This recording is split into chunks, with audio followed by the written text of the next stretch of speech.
Hey, everybody. Welcome back to Authentic Avenue. My name's Adam Connor, and the guest today covers something that I know actually probably less about than I should. His name is Rich Wilson. He is the founder and CEO of a company called CLICKON, which is a marketing firm based in the UK, actually.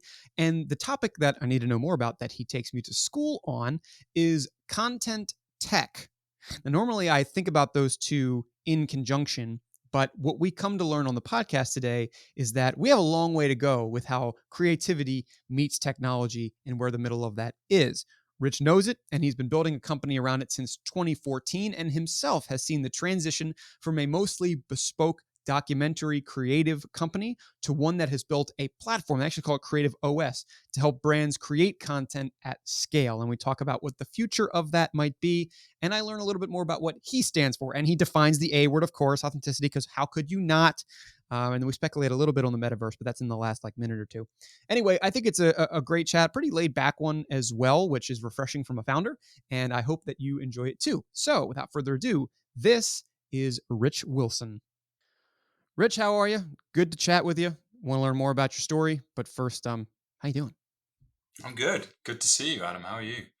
I've been fine. I have. It's been a little while since we talked last. Listeners, we do a little bit of prep. Actually, viewers, we do a little bit of prep. It's been like 1 to 2 months in the planning here, but we both had things going on, and now we get to come together. We get to talk about content tech, using cool content tech, which is nice.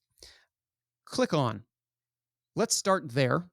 I want to learn about how, what the inspiration was to start it, and then how you experienced such a meteoric rise, and what's next generally. But we'll do what's next later. Let's start with that baseline. Let's learn more about you. Let's learn more about your why. More about the why. Wow, click on has been a sort of work of love, really. We started, quite a few years ago, and I think at the core of Click On, it's always been a sort of a sense of purpose and mission and storytelling. So, we started in the publishing space, and we were doing branded content as well. And we saw huge shifts in the market. And I think just as Facebook and all of these social channels were starting to grow at a frightening speed, there was those disruptions starting to happen. And actually, what we saw happening as our publishing side was scaling was actually brands were realizing that they didn't need to go through intermediaries anymore.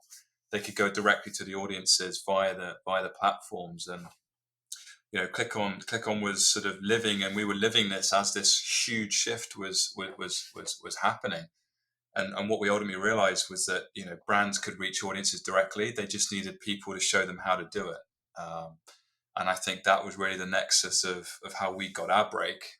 Um, and I think fast forward to where we are today, social platforms are still here, stronger than ever, and I think more than ever, brands are realizing that they can own their relationships, and that ability to do that requires amazing people. It requires technology, and we're right in the middle of that right now. So it's kind of exciting. When did that break happen? Can you talk about the break for a second? Everybody's got one. I just want to know when it finally clicked for you, because Facebook was there for several years before, in terms of social content, at least in my recollection, really started exploding probably once in 2010, 11, and then again in 13, 14. I'm curious, where along its trajectory yours was. Yeah, I think ours was probably in the sort of that sort of 2014, 15, where I think audiences had hit a critical mass and everybody started to take note. Because I think in the earliest days, people looked at Facebook as a sort of collegiate platform, and almost a bit like people see esports, today and over the last 3 years. We know there's something huge here, but we don't really know what to do with it. Are these people here? Are they transient? Can we reach them? And so I think we joined at a time where publishers were getting into that mix, brands were getting into that mix, and people had to figure out how to speak to people, which is kind of weird thinking back now, because who would have thought we'd all be worrying about 1x1s and 16x9s and 9x16s. It was another world back then. It Sure. was much simpler. So then I gotta ask, before we go on to the actual meat and potatoes of what Click On is and does, and the trends that it supports. You saw that happen, and your background is you have a shrewd investment mind, that's what you know how to do, allocate resources well. So what about the timing of it? I mean, because it Facebook did have its wave a couple of different times. Were you tempted before that? Were there people nudging you on the shoulder like, Rich, nobody knows how to actually do this? Or there's a big opportunity here. Like, we should dive in. Tell me about some of that. Like, did you bounce the idea off of people? How did they react to you? Did it happen prior to the launch? Take me through that process. I love the idea of people sort of testing the waters before they finally go in with both feet.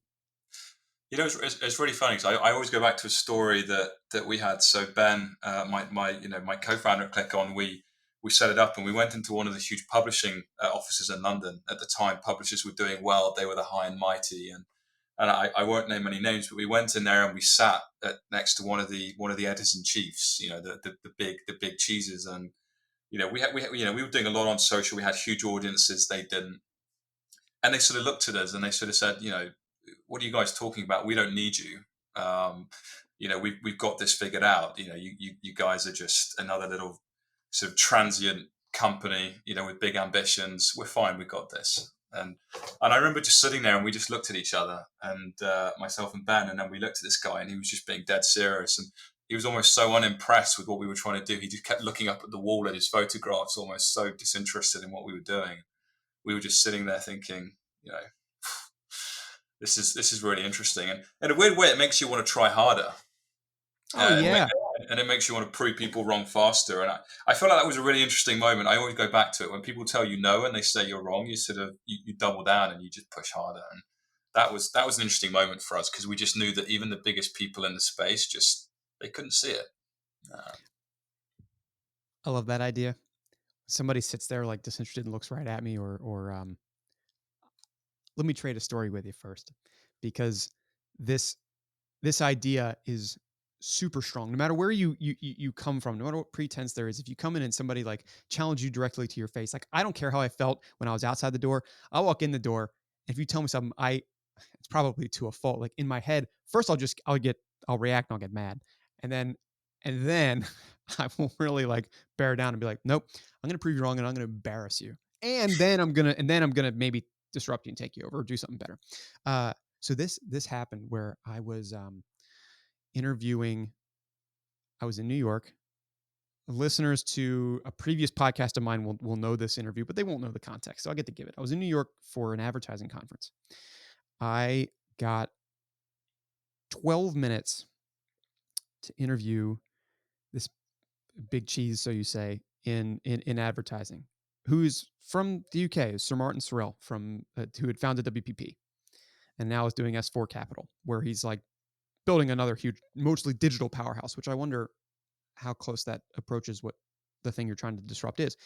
Um, I'll never forget this. Within like the first minute or two of the interview, he started calling me by the wrong name, and I didn't have like the courage to like correct him because this was the biggest name that I'd ever gotten in front of in the advertising world. And so I just sort of internally boiled. And then later on, I was like, man, is it that I just didn't like garner the respect as like an interviewer, as a podcaster? Like, am I not hard hitting enough? And that was in August of 19 or maybe September of 19. And after that, I just hit the pavement super hard. I like double, tripled my output. I like never stopped again and haven't. I love those moments. In the moment, I don't like love them, but then looking back, love them. So cool. I'm glad you had that moment because it spurs a lot of action. And it's, for whatever reason. Anyway, cool. Nice base. Now, your job today is to prove that guy wrong, but to broadly help brands be better storytellers.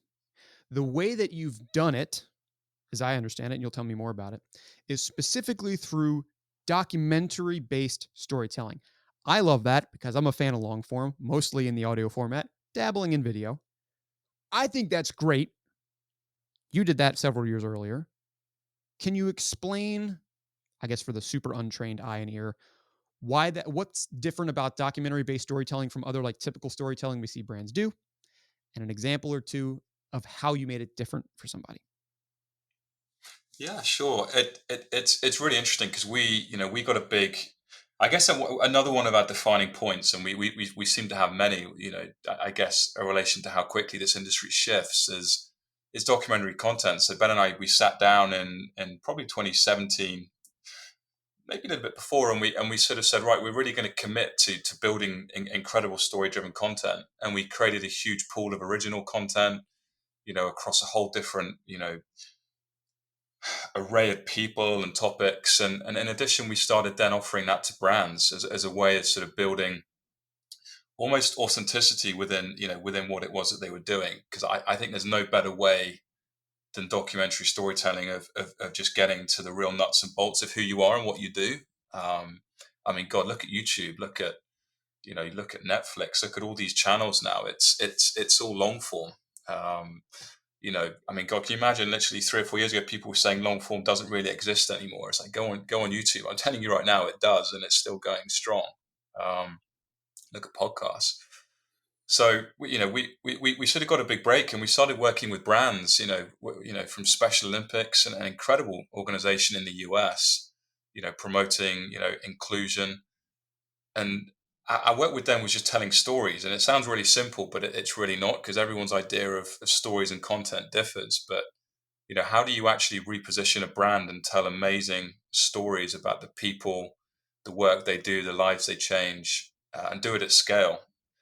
And what you start to realize is you actually get into the DNA of who they are, and the sort of beating heart. And that's been a great sort of love for us working with those guys, because I think there's probably no greater mission than what they're up to, across all of the American schools and the American youth. So I think that's one great example. And I guess another one is probably the US Navy for American audiences. We work with, amazing agencies and the Navy to help promote recruitment. And I think what they realized was that, chest banging and, big Michael Bay movies and blockbuster style TV ads just weren't doing the job anymore. Young people are too clever. They know the game.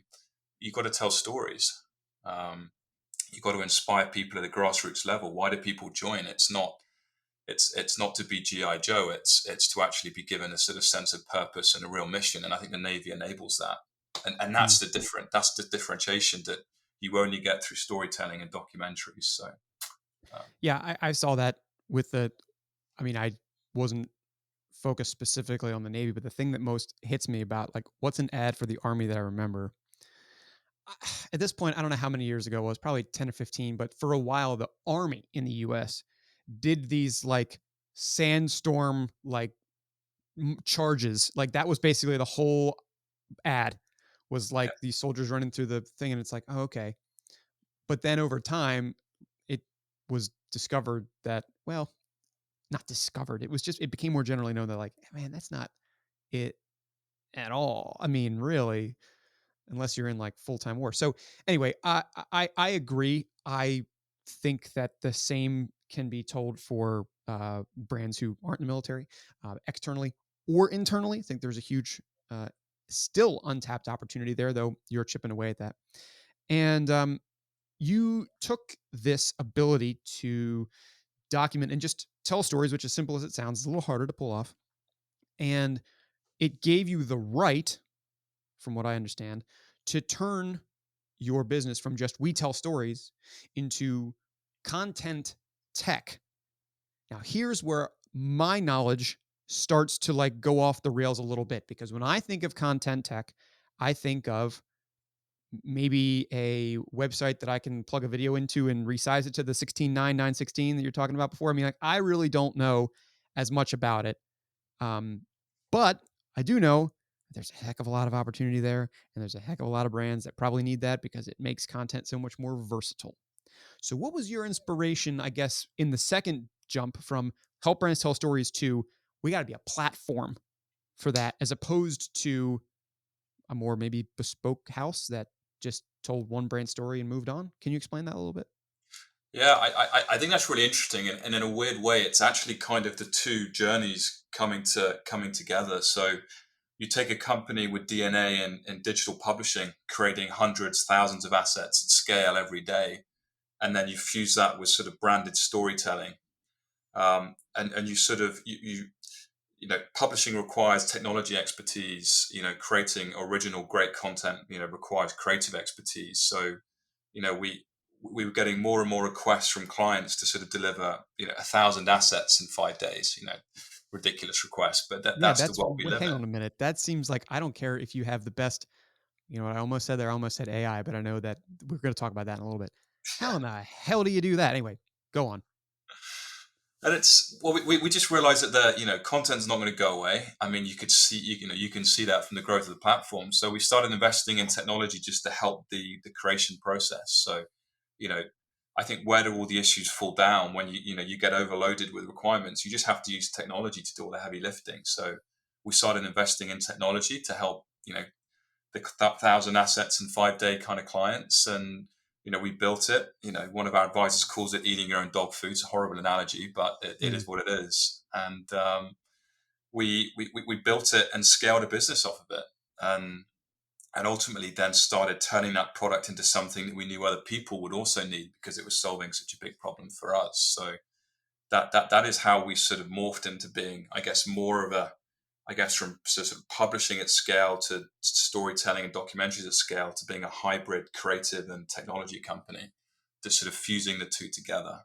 Uh, let's talk about that process next mhm. because you have managed to build a process for this distributed content at scale, but also the ability to do it remotely, which in this case is not just, oh, I sit at home at a desk and I can't get the on-site filming experience from here at the desk, but if I can distribute the people around, I can get things done a lot more quickly.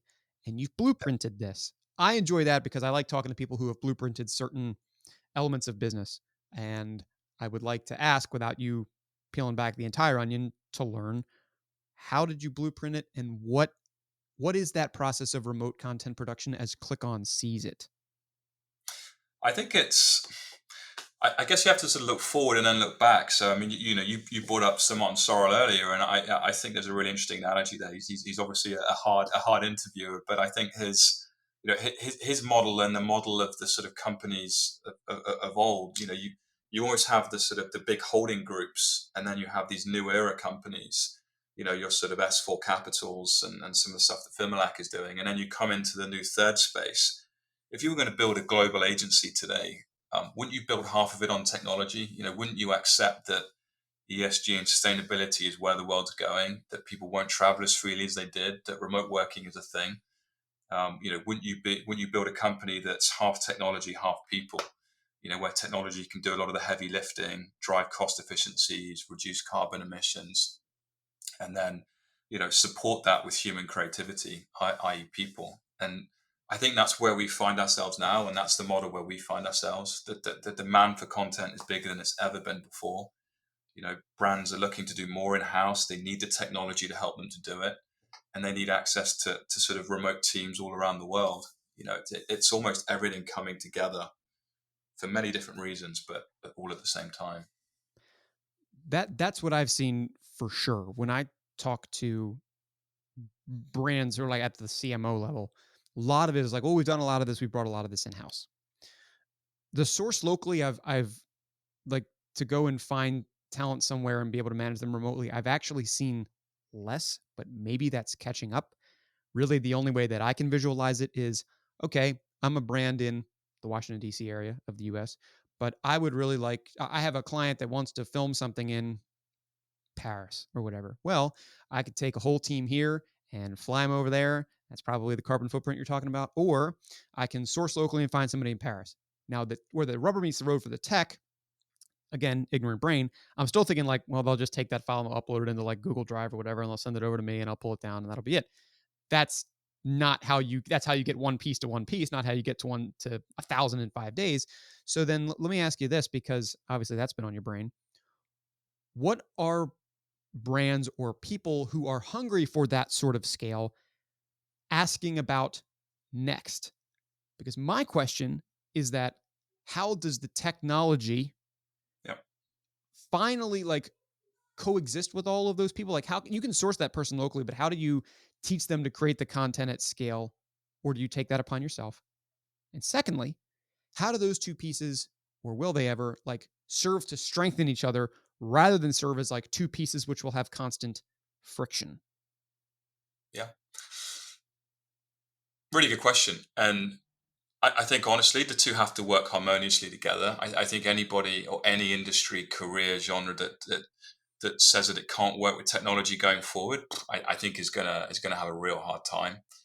But I think brands are, you know, brands need to change. We've met with global brands this year alone, and they've said, look, gone are the days where we could send people around, from Paris to New York to Shanghai to London, doing projects. You have to find people on the ground, and if you bring people on the ground, you have to keep a certain quality. All right. So that means that you have to find a way to keep that quality and keep everybody communicating and delivering together. And that has to be technology. There's no other way.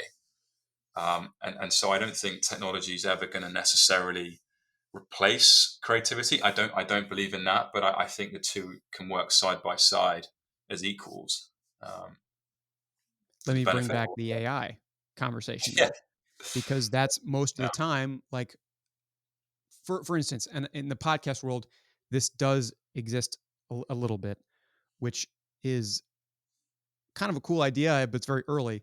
Like we take this podcast that we do, right? We're going to lay down probably 30-35 minutes here. So I have that 30-minute chunk. I throw it into a platform, something happens, and then boom, I got 20 pieces of stuff that are like audio clips and video clips and quotes and texts and transcriptions. And isn't that all great? Wow, I took 30 minutes to record. I hit a button and I got a month of content. Now, the reason why I know that's in its early phases is because that's what I'd like to build a business around. And I know the tech doesn't exist to do it. You Yeah. also, as I understand, are under the impression that the answer for that coexistence is probably not AI. So then where does the technology meet the creativity if not via some higher computing power? That's a great question, and I think it depends on the output. So for example, if you're creating a static ad or a 15-second ad, and you're trying to sell cars to 18 to 35-year-old women, yet yes, there is technology that might be able to very arbitrarily patch together the footage of the car, the footage of a female of that age group, footage of a particular hobby she might have, and sort of put that together, and then that's the kind of asset you distribute at mass scale. By mass scale, I mean, tens of millions of impressions, if not more. But on the flip side, if you go back to long form content, there's just, I don't think AI can replace human empathy. I think it can do a good job at understanding what people and audiences like, but it can't create content. It needs that human touch, that human input. So I think it depends on the end use. I think AI has a place. I think a lot of people sort of mix up, sort of AI and machine learning. AI is, very few people have cracked that yet. But it's a widely used term. But I think right now, I think it just depends on what is being, what are you trying to achieve at the end of the day. If you're trying to create, award-winning long-form content, I don't think you're going to find a machine in AI that can go out, write a script, film content, stitch it together, and resonate with people. I agree. I've seen attempts at it. Right now, it's like normally they're just like funny videos of TikTok of like I told a robot to write a script about this, and it's ridiculous, right? You'll never get that truly. Um, you know, uh, and then on the other hand, there's some other people who I've talked to that tell me straight up AI is not real. I don't know about that, but basically that it's just a mathematical application that is done to a degree which humans cannot do in a certain amount of time. So I get that. Okay. Yeah, So at the end of the day, sounds like the A can't stand for artificial. It's got to stand for authentic, according to you, which is a great segue because I like that word a lot. So I will start the defining portion of the interview where I ask you to define some things. Let's start with that word authenticity. How do you look at it? How do you define it? How's it changed? What is it to you?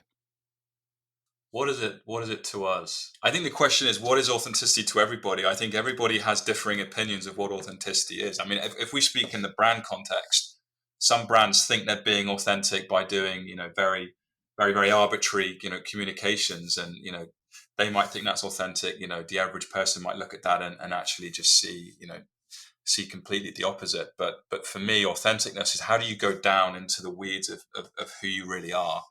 What is your actual purpose? What is your meaning? What do you stand for? Um, and do you actually live it? You know, do, you might talk about being empathetic and authentic brand, but right down to the deepest level, when your customers or your consumers or your stakeholders look at you, do they see it? Do they see it in your actions, in the messages you give, people that you work with, employ? I think that for me is sort of authenticity. And I think a lot of people probably got away with in the past, but I think people are so smart now. Consumers are so smart; they know where to go looking. And I think that for me is authenticity, from the top level message right down to the real core of what it is that you do. Is it transparent? Can people see it? And then I think you're authentic. So then let me ask you another question. Mm. I'm not gonna get very deep here. Maybe a little bit. It's broad. All right. We'll try to make this as eloquent as possible. What do you stand for then? So what do I stand for? I think it's really interesting because we've actually been going through, where we're going forward, and I know we haven't talked about that, but I tried to imprint as a founder sort of what I believe into Click On.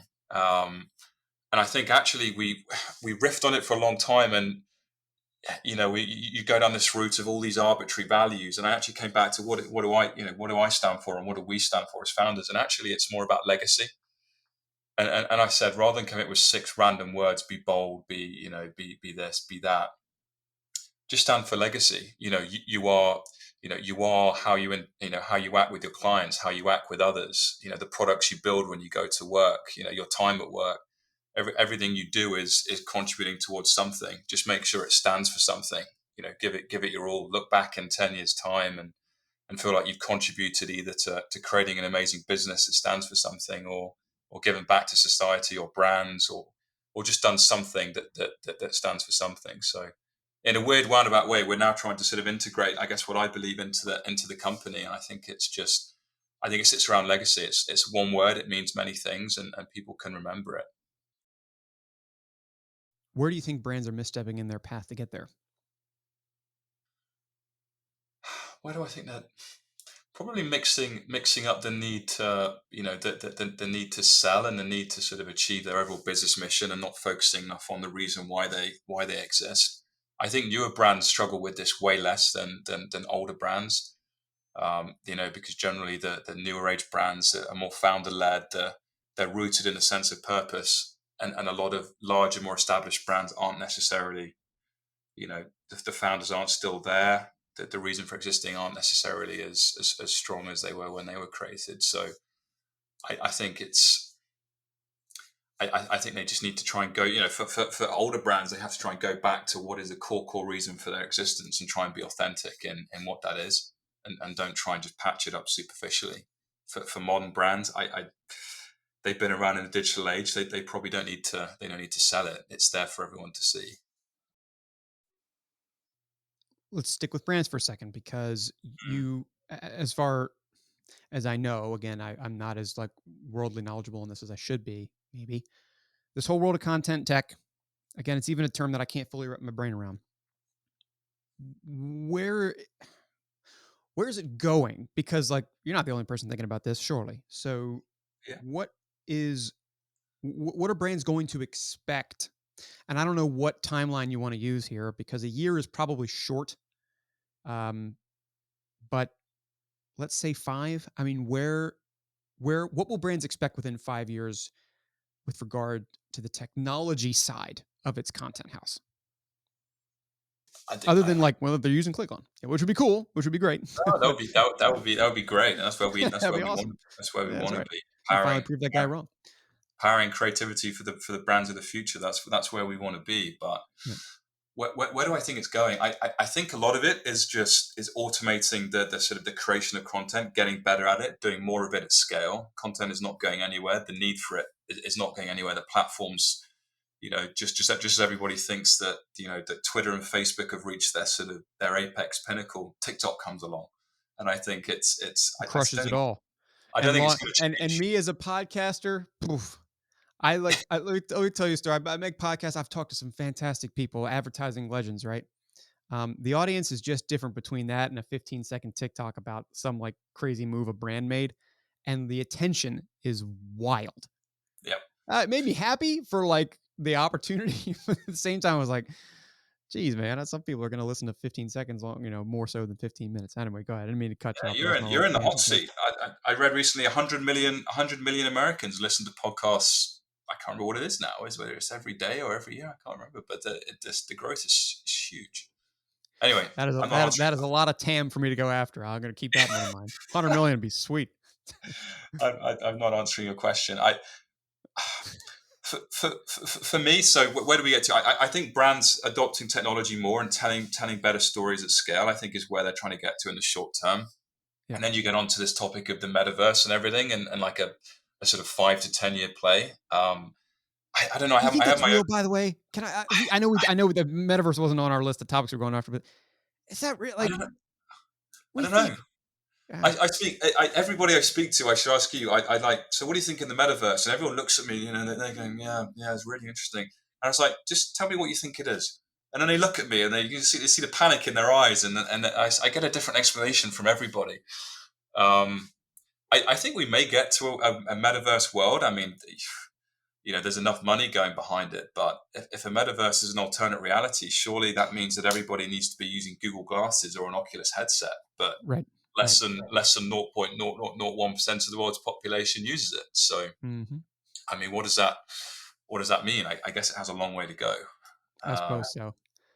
Yeah. Okay. Then let's exclude that from the timeline because like they will brands will ask about it, but I don't even. It's not real enough yet to. I mean, right now it's just some like overly animated ad, isn't it? Which wasn't even filmed in a metaverse. So I think yeah, there you go. I think we'll get there. I think a lot of people think it's a great thing. Some people think it's a bad thing. And on Facebook, the right people to be the ones building a metaverse. Who knows? That's a whole nother podcast. Yeah, it's a whole nother 35 minutes, so I don't want to derail you here. Yeah. So what do I think? I think it's adopting technology, creating great content, and just standing for something over the next sort of three to 4 years. Um, Hmm. Automation will come more into the mix, but I think it's just brands understanding how to create more at scale. The metaverse comes next. Right. Agreed. Well, I'll end with an ask for advice, and I ask everybody this pretty much, but especially somebody who has made their whole business in like showing brands how to better story tell and knowing how to do it in a way which is authentic to whatever you believe and whatever they believe. What advice can you give these listeners or viewers who are in the most case they're one of two buckets. They are either at the CXO level, there's a lot of them, and then people who are just trying to like claw their way up the ladder of like probably most likely they're marketing groups, but people who are trying to get a little more creative and cutting edge and maybe even start their own thing. What advice can you give to them about how to find their own or their brand's personal truth? And essentially, what I'm asking here is, what advice can you give them as to how to pave their own authentic avenue? Which I had to do. Of course you did. Of course you did. I Yep, knew that was coming. I knew that yep, had to there it be in is. there somewhere. Yep. Boil it down to the honest stories of the people that make up the brand, whether it's employees, whether it's the people that you're selling to, or the people that you're helping, depending on what sector you're in, and just craft honest stories. Every campaign that you do, make sure it always feeds back to something of meaning, something of purpose, and we've seen huge results with that. If you're trying to sell if you're trying to sell bottled water, because I'm looking at something here, make sure that when you're blitzing people with ads, make sure that you actually build a journey back to something that actually stands for something, whether it's a long form piece of content, a story about who you are, how you're giving back, what you mean to the world. Because I think there are audiences out there now who I think they do care about that stuff, and they are starting to look for that stuff before they consider buying that bottle of water. I think that's the big shift that's going to start happening. I really do. I really do believe that. I'm hearing it Every being called belief-driven buying. Is that something you've heard? Yeah. I honestly, I'm seeing more of it. I'm seeing it doesn't matter what it is, whether it's belief driven employment. It's everybody is asking these. What do you stand for in this context? What do you believe? What are you supporting? How are you going to help me as an individual give back? Or I had that yesterday, and I thought that was really powerful because that's exactly what we want to be doing. It's actually how do you help employees give back? from the point of a brand, how do you show your consumers that you're also giving back as well as selling them something? Hmm. Well, I think we all need to take after that example a little bit more. And I think what people who are listening to this or viewing this probably should do is, yeah, lean more into how you can invest properly in tech that isn't just like file storage. Um, because I tend to agree when I think of content groups, I still think of people behind the camera mostly. I don't think about the technology side because I still think it's early, but I'm glad I was able to learn a little about it, a bit about it from you and the click on story. Obviously, being at the front of the charge is cool. So thank you for the time and joining me here and teaching me a thing or two. And best of luck for the next 5 years at Click On. Always a pleasure. Great to chat, Adam. I hope you enjoyed that conversation. The reason why I did is because I think we're just on the precipice of what content technology is. If you think about like extending the value of a core asset, I think about it in podcasts a lot. Like, yeah, I laid down this, what, probably 40-minute ish show right here. Like, I should be able to explode that into like a bazillion, roughly, pieces of content. If I had some tech that could help me do that thoughtfully, or at least technology that could connect me to people to help me do that quickly and in one place, that's extremely valuable. And I think that any brand who is taking things in house or who is just looking to get a little smarter about it should be thinking about investing somewhere in there. Rich is obviously doing it through Click On. I imagine that that trend will only grow and that there will be other companies trying to do what he does, but I'm glad he's ahead of the curve. And I'm glad he talked to me and I'm glad he shared it with you. So that's that. And I'll be back again real soon with another podcast talking about this great A word, hopefully talking to another great founder. And until then, you can connect with me everywhere. Is this YouTube? Are you listening? LinkedIn, Adam Connor, Authentic Avenue. Connect with me there. Email me, adam@authav.com. It's a shortening of the full website. And that's about it. And I'll sign off as I always do. Until the next time that I get real again with you, thanks for taking a walk with me down Authentic Avenue. And we'll see you later.